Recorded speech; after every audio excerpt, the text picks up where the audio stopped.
Good morning. Distinguished Rabbanim, distinguished guests, I'd like to thank each and every one of you for being here.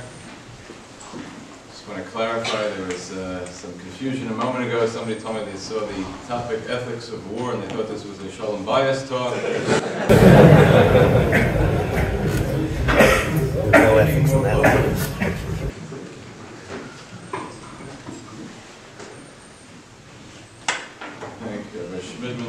Coordinators of this entire weekend. We've had this chus to have in our community our Weiss, Shlit. To thank for this particular event all of the sponsors that are listed on the door and the placard, especially our lead sponsors, Ari and Diane Weintraub, with close kesher with the Rav. A good number of people in this room have heard Rav Weiss a number of times over this weekend. Some have not, but are well aware of his stature as a Gadol Batorah, and the leader of Rabbanim in our time. At this point in the weekend, I want to introduce Rav Weiss more broadly. This is a Shabbos Shal Achdus. I recall when Rav Shlomo Zalman Auerbach was nifter, Rosh Hashiva Rav Zelig Epstein spoke about him, and he said, we lost Posek Hador, a person who could interpret the most difficult subjects of halacha. He said, for psak, it's a difficult loss, but we'll find a means. He said, but in tzuras ha'adam, the mensch, and what the person is, that's a loss that we can't replace. Ben Chaim L'Chaim, we talk about achdus, we talk about unity. There are figures who span the range and the gamut of the Torah community. We're living in a unique, painful, but special moment in Jewish history when the Torah-connected community is reaching out and supporting the less affiliated brethren more. When the less affiliated brethren are feeling a connection to Torah and mitzvahs, that is something that Rav Weiss is a tremendous force and a tremendous Gadol example, human example for us all. And therefore it's a great schus to have him address us this morning and throughout this weekend. The topic at hand, the ethics of war. I can think of no topic that is more timely right now, day to day, hour to hour, minute to minute. Am Yisrael has to make very difficult decisions, very painful, difficult decisions. Internally, we need to know what's right, and we turn to the Torah, we turn to the Divrei Chacham, Asher Mipiyam Anu Chayim. And externally, one of the greatest challenges facing us is world pressure. Slogans that sound so nice to put down weapons. Nice not to fight. What cost? What calculation? How does the Torah guide us? There's a concept that studying the Torah of something is a schus. It infuses that force in the world. As Hashem, the schus of hearing from a Gadol Batorah address this topic.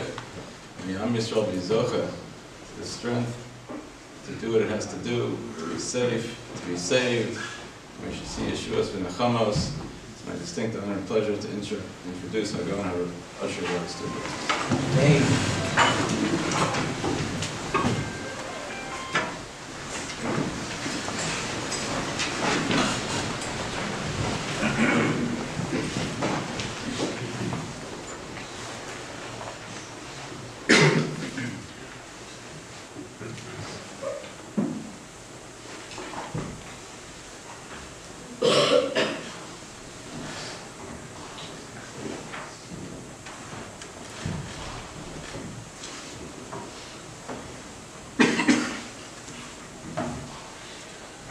Good morning. Thank you to the Rav, Rabbi Steinberg, Rabbi Schmidman, other Rabbanim present that I might not be aware of their names. So, Achron Chaviv, and in a short while, I say goodbye to this very special and lovely community. Came in Thursday morning from Eretz Yisrael, and they did not count how many shiurim and engagements I had. but quite a few in Baruch Hashem, with a big privilege and a big schus. And in a short while, I'm on my way to Lakewood. At 12:15, I have a scheduled shiur there, so we'll have to try. But today's shiur would be what Chazal would define as a mi'ut hamachzik et hamerubeh. Ethics of war, and this is a very broad concept and a very problematic and painful one.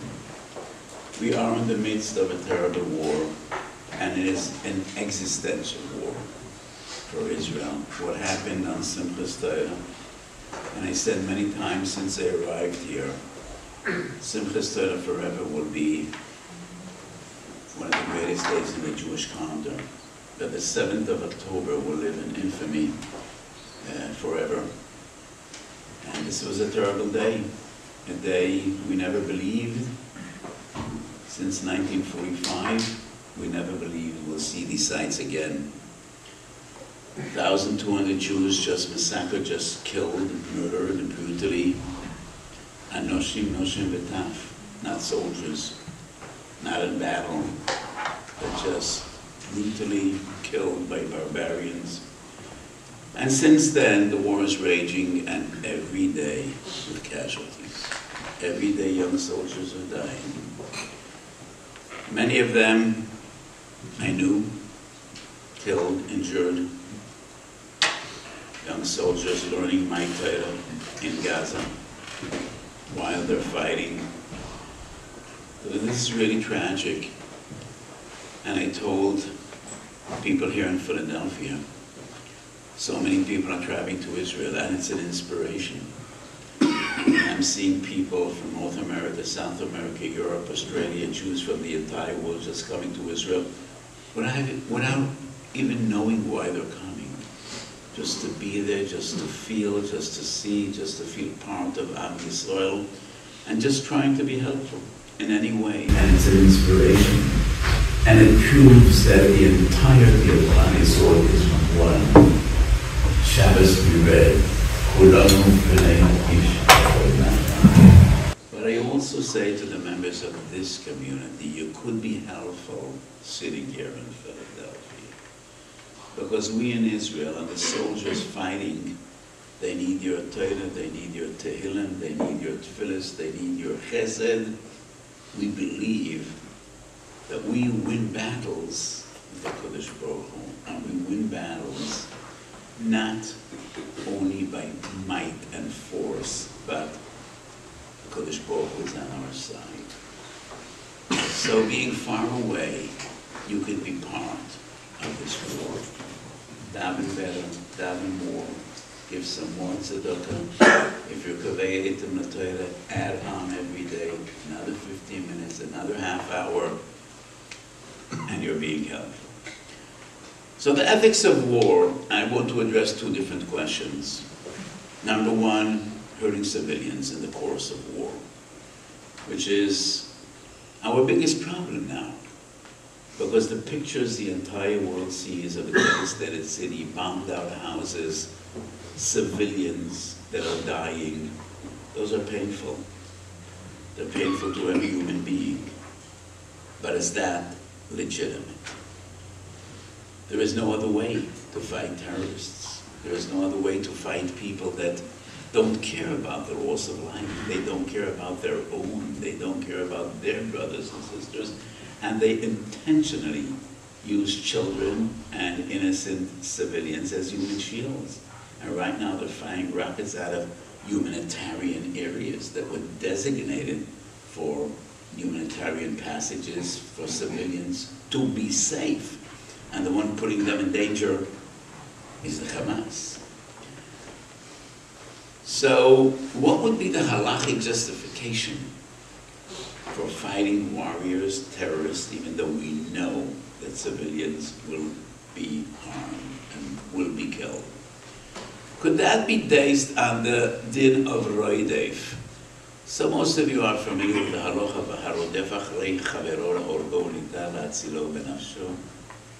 If one chases the other with intention to kill, we are to destroy the person, the perpetuator, the one that is chasing with intention to kill another, to save the one whose life is innocently put, who was innocent that his life is in danger.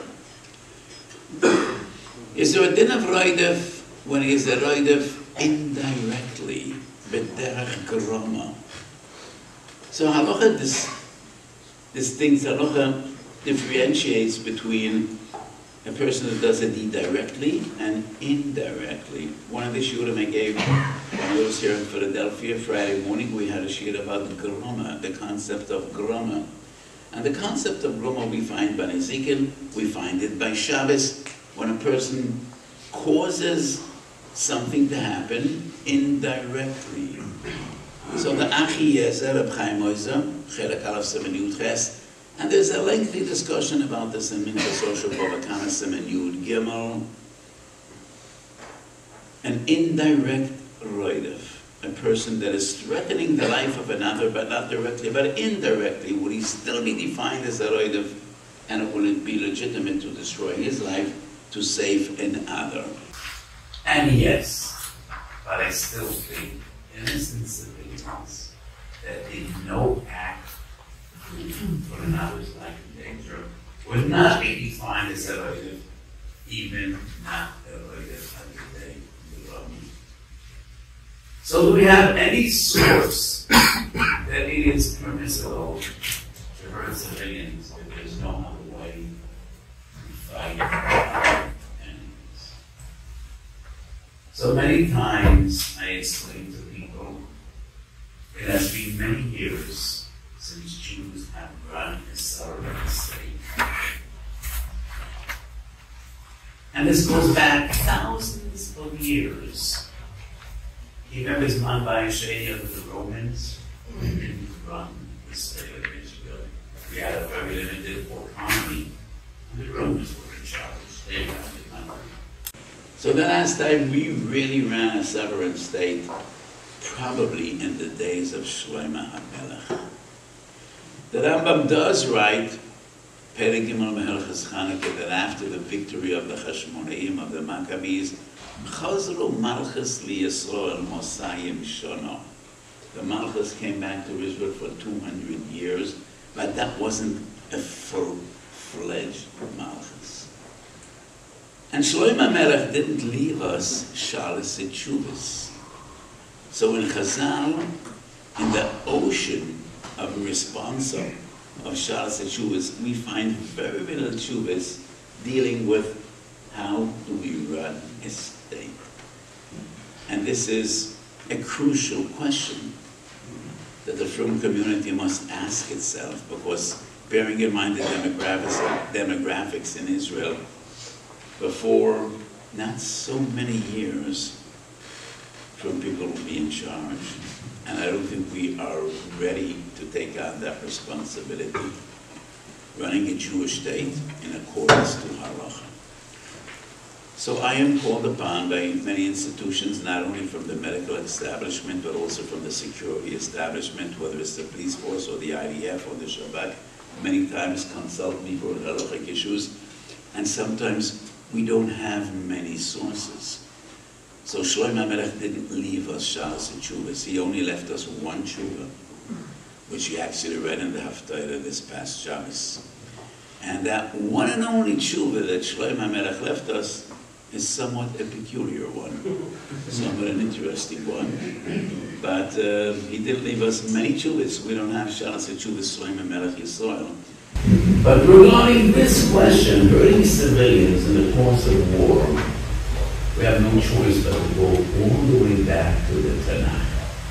And this brings to mind an interesting halachic question. Could we learn halachas from the Tanakh? Is the Tanakh a halachic source? Or is halacha based exclusively on tradition of fact? Starting with the Mishnah, Tosefta, Bavli, Yerushalmi, Rambam, and so on. So, I do not remember which seven, and I apologize so many times. I don't remember the Minchas Osher very well. I remember many others who are better than I remember Minchas Osher for a very simple reason. Ik zou zeggen de Nasivis that some Sefer of Kivage to Mer Gersa de Ankuta. Minchasosha is not Gersa de Ankuta because when I was a young man, the Sefer wasn't available. So I do not recall which Siman, but there's a lengthy Siman about fundamentally Limud Halacha HaTanakh. Could we learn Halacha from the Tanakh? One of the Gedolim, more than his contemporaries, more than any others, that many times bases halachic ruling on the Tanakh is the Shoel HaMeshiv. The Geras of Shor Natan Zanu 200 years ago was the Poisek Adar, the greatest Poisek of his generation. And it's very surprising to me, one of his shuvas, he writes that I make a siyum of Tanakh every year. I know some Talmidei Chacham that make a siyum Shas every year, but the Shoel HaMeshiv writes that his meaning is to make a siyum Tanakh every year. But regarding this question, hurting civilians in the course of war, we need to go all the way back to the Tanakh. And I think the basis of the psak in this area would be Dinei Melchama. And it is not based on any other source, whether it's Din of Roidef or Din Hariga. Melchama has different halachas. The Minchas Chinuch Tov Chov Dalet, Netziv in his Chedushim and Erev and Mem Hei Omed Aleph, and number 3, Bris Gerov, in the Griz on the Torah and the Haftorah of Pashas B'Shalach. These 3 Gedolim, Minchas Chinuch, the Netziv, and the Bris Gerov, very different in their styles, but all put forth a basic assumption, which I think is a Pashat assumption. But even simple things need to be stated, need to be explained. And these 3 Gedolim explain that in Malchama, not all the halachas of Pikuach Nefesh are relevant. In civilian life, Rabbi Kiva taught us, in Bava Messiah Samach Beis, Chayecho Koidman Chayecho Vecho, not in wartime. We expect soldiers to put the lives of their comrades before their own, to put the life of the citizens they are supposed to guard and save before their own. So in war, unlike the fundamental teaching of Rebbe Kiva, so the Minchas Sanach and the other 2 Gedolim I mentioned explain that in times of war, we do not say that Pikuach Nefesh, saving our own life, is paramount and it comes before anything else.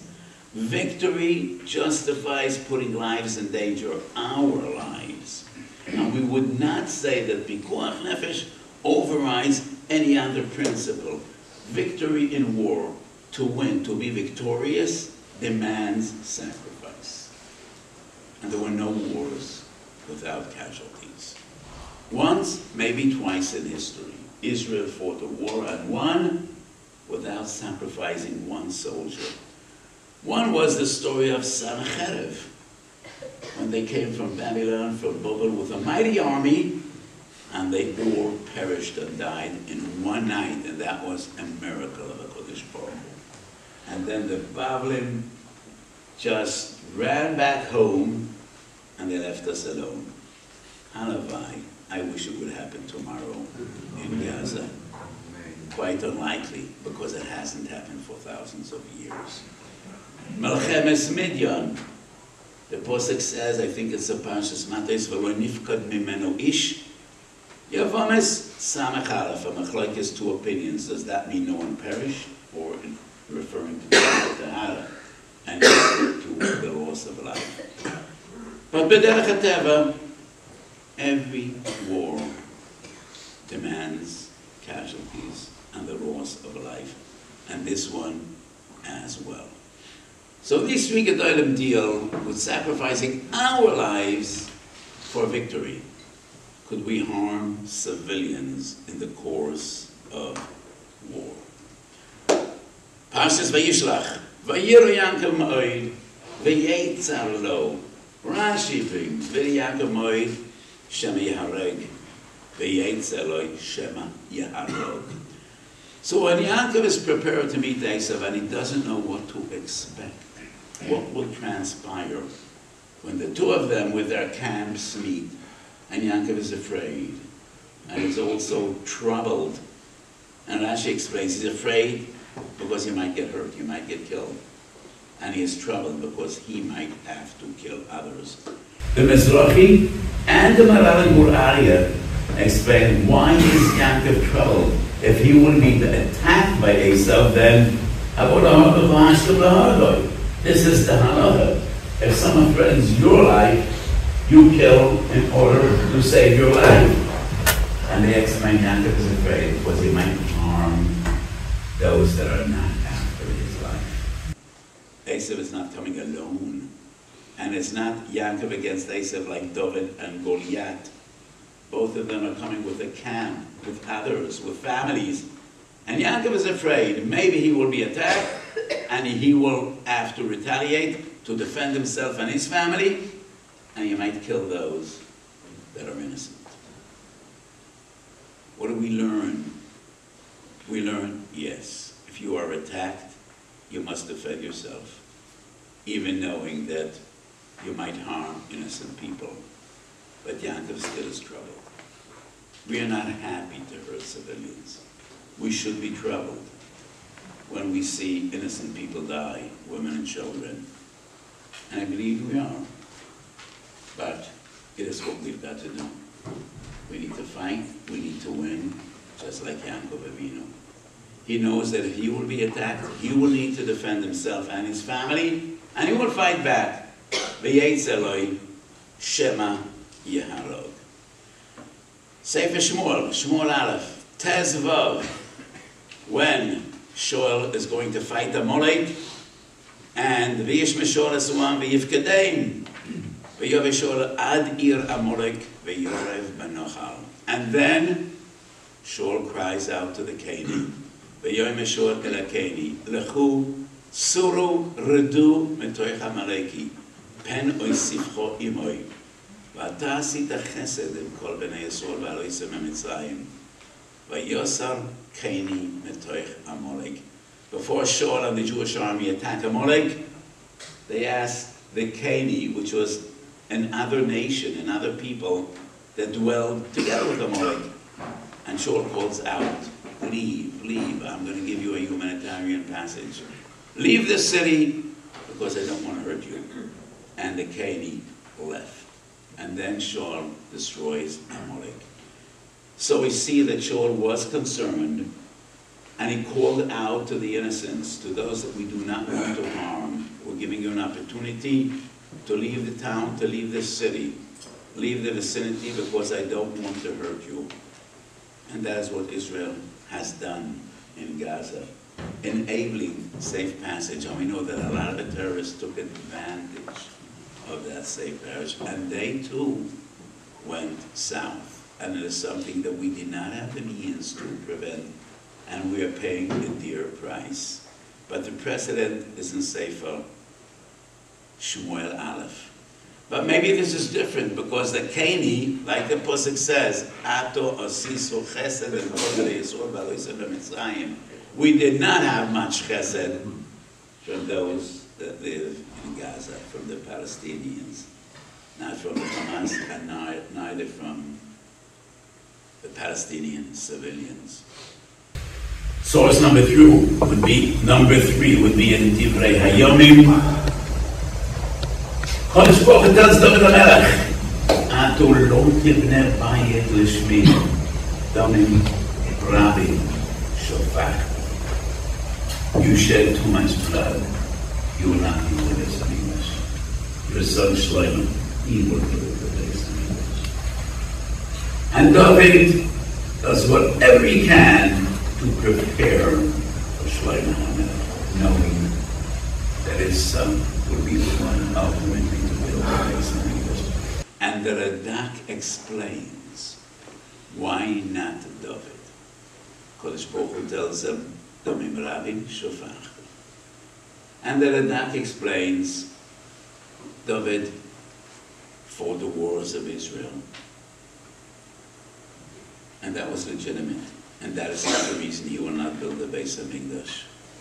But in the course of war, innocent people are hurt.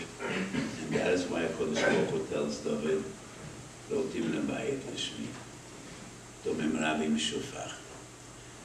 So what we see here, once again, David was not to blame.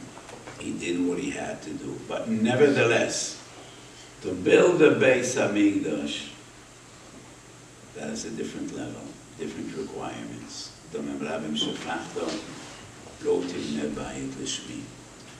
Beis HaMikdash is a house of rachamim, a house of atonement, a house of kapora. So fundamentally, we don't have any clear sources in halacha, in Gemara, or Shulchan Aruch, or in Rambam, but it is clear a victory overrides the life of ours, definitely would override the life of others. So the Minchas Chinuch and the Nitziv and the Briskerov say that victory overrides Pikuach Nefesh. It is inevitable when we fight a war that soldiers die. Would the same apply to civilian lives?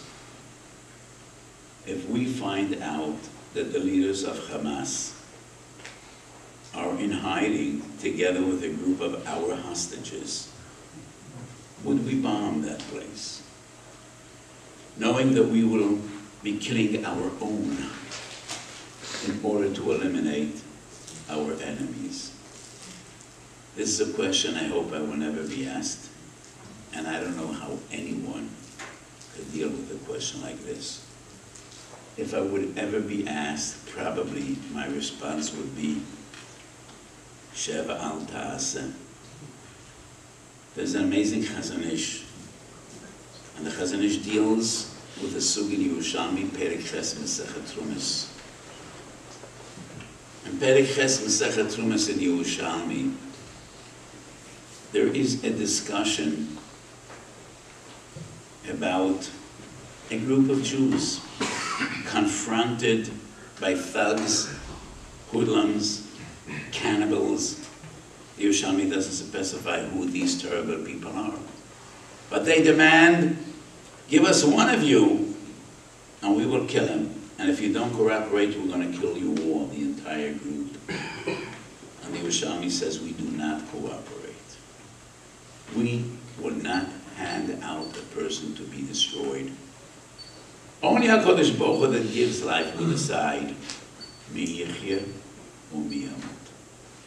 However, if they specify and they say, we want Reuven or Shimon, we're looking for him, and if you don't hand him out, you will all perish, then yes, we hand him out. And Rabbi Shiur ben Levi had a similar story. A person committed a crime, and he hid amongst our community. And the sources of government said, we know he's hiding amongst you, and if you don't give him out, we will destroy the entire city. We should give him out. And that is what Rabbi Shiur ben Levi convinced him to step forward. We don't want the entire community to perish because of you. And he surrendered. And Eliyahu didn't talk to Rabbi Shiur ben Levi for 30 days. He used to learn with the Chavos every day. And for 30 days he stayed away. After 30 days Eliyahu comes. And Rabbi Shiur ben Levi asked him, why haven't they seen you for 30 days? And Eliyahu says, because you destroyed the life of the children. You had them over. And Rabbi Shiur ben Levi asks, isn't that a Mishnah? Is that the right thing?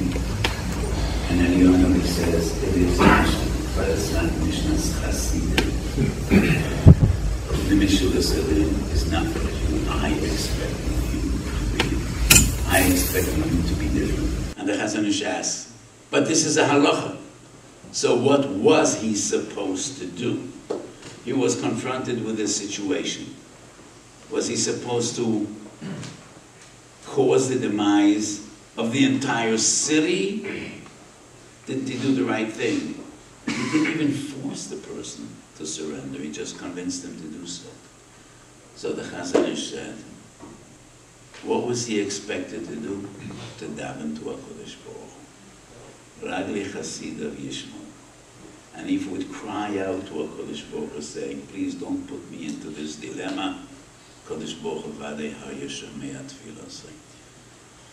Why would we need to decide to bomb a bunker, eliminating the entire leadership of Hamas, but we know our hostages up there? What would I do? Maybe I'm a chassid. I would cry out to HaKadosh Baruch Hu with tears and say to Bnei Shalom, these are your children, your kinder, take care of them. This is not something I could decide. So this is one side of dilemma, ethics of war, and I want to briefly discuss the other big question that is tearing our community apart, reaching a deal with Hamas, freeing terrorists in order to bring our hostages home. And our entire country and people are still traumatized by the Gilad Shalit deal, in which we freed more than 1,000 terrorists for one Israeli soul. The entire country rejoiced when Gilad Shalit came home, because we are Jews, and to us, each and every life is precious. It is our Chazal that teach us, every nefesh is a world, generations to come. But we are paying the price of that deal. Yahya Sinwar, the leader of Hamas, who initiated this horrific attack, was in jail in Israel, and he was released in that deal. And many other terrible terrorists. We have paid a very high and dear price. So are we to negotiate to free terrorists to bring our own home? So Baruch Hashem, some time ago, we brought more than 100 Jews home. And it was, for us, a reasonable deal, 3 for 1, not 1,000 for 1. Is that legitimate? Is that what we are supposed to do? So many tshuvas were written, and all deal with the sugya gittin memhei in the Mishnah. We don't release prisoners paying an exaggerated price. And the Gemara has a suffix. What is the reason? Is it because we only have limited funds and we can't demand more from our community? With our limited funds, we need to hold the Talmud Torah and a yeshiva and a chnosas kala and care for the needy and the desperate and care for the ill. So it's duchke de tzibura. Or maybe we don't want to encourage the goyim to take more Jews into custody. The nafkamana would be in our case, because it's not about money. But if we are concerned that they will grab more Jews off the street, then we should be even more concerned in our case. It's not only the threat of more Jews being taken hostage, it is the greater concern that terrorists that we release, will they come back to terror and kill more Jews? But fundamentally, I wrote, and I spoke about this recently, I think our dilemma has nothing to do with the sugya gittin memhei. Throughout the ages when Jews were taken into custody, it was always about money. The goyim knew that to us life is precious. It was always about money. And therefore, if we paid an exaggerated price, they would be encouraged to do it again. And if it's not affordable to them, then they'll just look for other ways to squeeze money out of the Jewish community, not by taking hostages.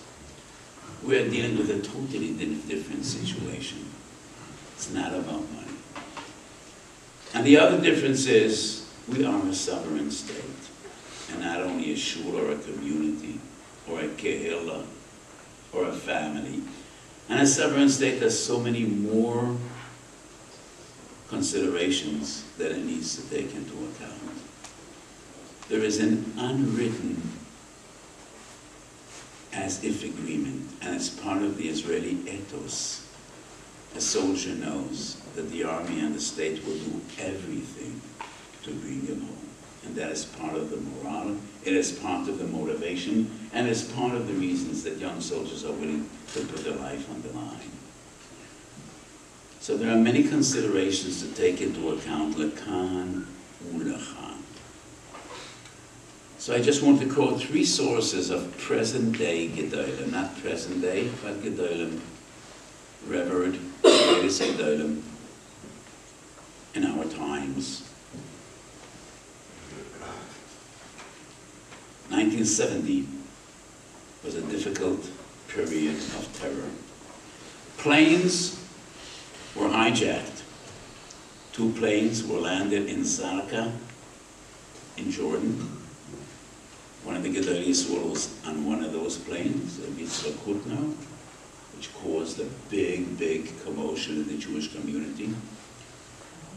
Some argued that we need to pay the ransom to get Rav Hutner out of the terrorist hands. Because Tosfos getting Numches, getting Memei, Tosfos says, to redeem a Talmud Chacham we pay any price. The Rebbe Kamenetsky was very against that proposition.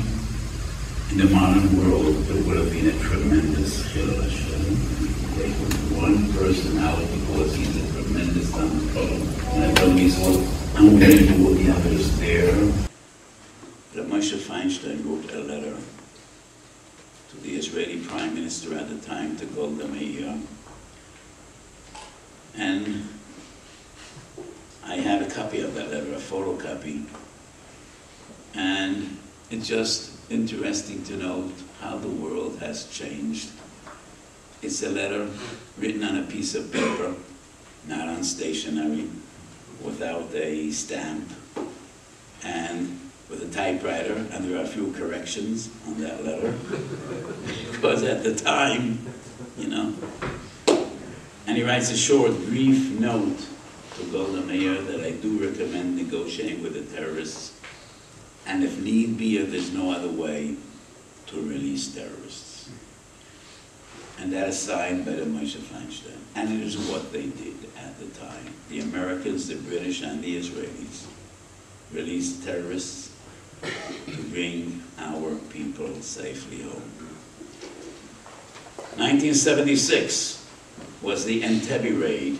Once again, a plane was hijacked, landed in Uganda, in Entebbe, and the Prime Minister of Uganda in those days was a lunatic, crazy person.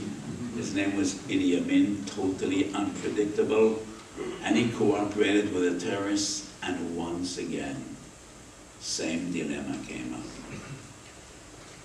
And Israel negotiated with the terrorists. At the end of the day, there was a daring raid, and probably the most spectacular success the IDF had in all its years. And they landed a military unit in Entebbe, and they freed the hostages.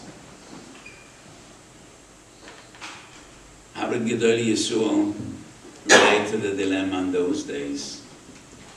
Karyana di Igarta, the letters of the Steipler, we find no mention.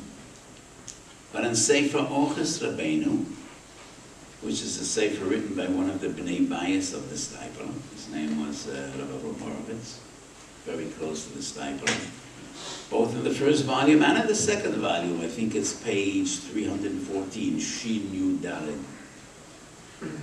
He says, I spoke to the Steipler, and the Steipler said, Mebalbelim li et arash. That is not very sophisticated language, but this biographical work is written in a very simple language, as was. And the Steipler told me, Mebalbelim li et arash, ani v'harav shach nilech. It's the Rosh HaMemshala to talk about this crisis. And I wonder, said the Steipler, why would the Prime Minister be interested in listening to 2 old rabbis? But the government was interested. and what the Torah has to say. And at that stage, Yitzhak Rabin was the prime minister. But Rabbi Avraham Horowitz shares with us the conversation he had with the Stipler. The Stipler didn't write a tshuva. But he spoke about the sugi in Gittin of Memhei. Two drachim in the Gemara, duchid and Sebura, the Roligre. And our situation depends on the two teruzim and a few different assumptions in Tosfos, both Daf Nun Ches and Daf Memhei. At the end of the day, the Stipler said, I do not think we should negotiate. I do not think we should free terrorists. But if the government decides to do so, yesh lehem al ma lismach. So whatever the decision would be, it would be legitimate. We find an extremely lengthy tshuva in Yabia Omar, and that is number 3, Harav Ovadia. And Yabia Omar, like the Yabia Omar, the tshuva has about 30 pages, citing 10,000 sources, of which 90% of Svarim I'm not even familiar with. And he has a lengthy discussion about freeing terrorists to save hostages. And he has a special part of that tshuva is about Entebbe. And he writes that the Prime Minister asked us for a rabbinical opinion at Das Torah. And we sat with the few rabbanim, and we decided that the government is entitled, if there's no other way, to negotiate and to free terrorists to bring our people home. And then Rabbi Vadi writes, before we even wrote up our tshuva, the Prime Minister came and he told us that the hostages were freed in a military operation. And then Rabbi Vadia becomes not Rabbi Vadia the poisik, but Rabbi Vadia the poet. And he writes about 5 lines in such beautiful language, thanking HaKadosh Baruch Hu and thanking the brave soldiers that sacrificed their lives to bring our children home.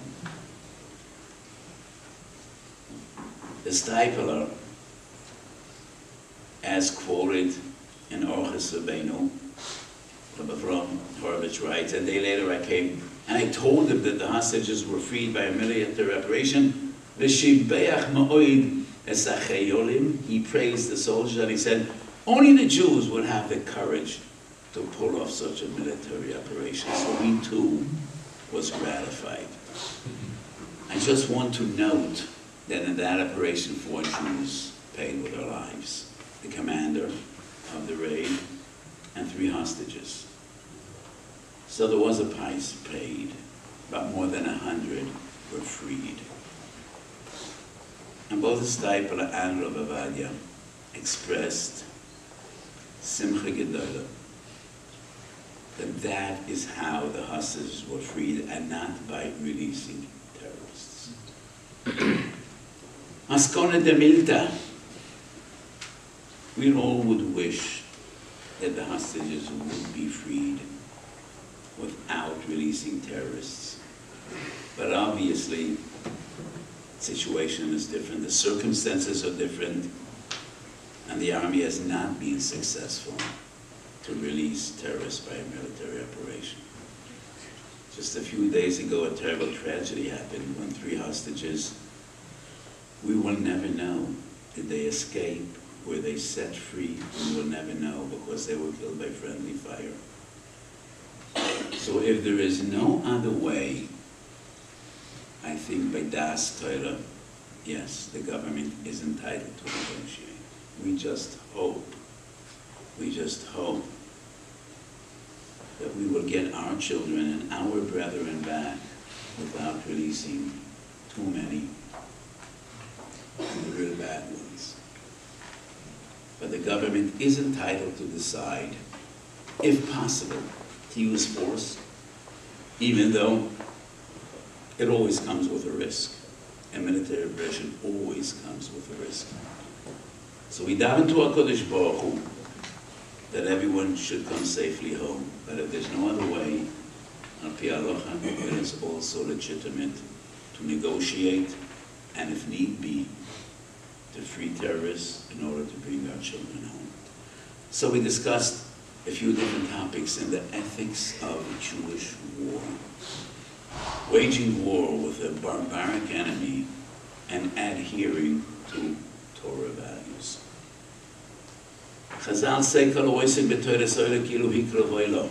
Kol oisik b'toras chatas kilu hikriv chatam. Let us hope, Kol oisik b'toras milchama, that we learn these halachas, it'll give strength and courage to the young soldiers who are fighting and dying. Kodesh Baruch Hu Yismala Aleim Rachamim, they should all come home safely, l'chaim, v'lesimcha, v'lesholem.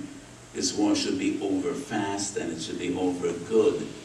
V'yikuyam banu divrei hakosev v'natati sholem ba'oretz u'shachaftem ve'ein machrid. We should only know peace in the land of Eretz Yisrael. We should be able to learn Torah and daven and serve HaKadosh Baruch Hu, and we should be zercha b'kol b'yameinu to be as Mashiach Tzidkenu v'mheru v'yameinu amen. Rabbi Schmidman, sit.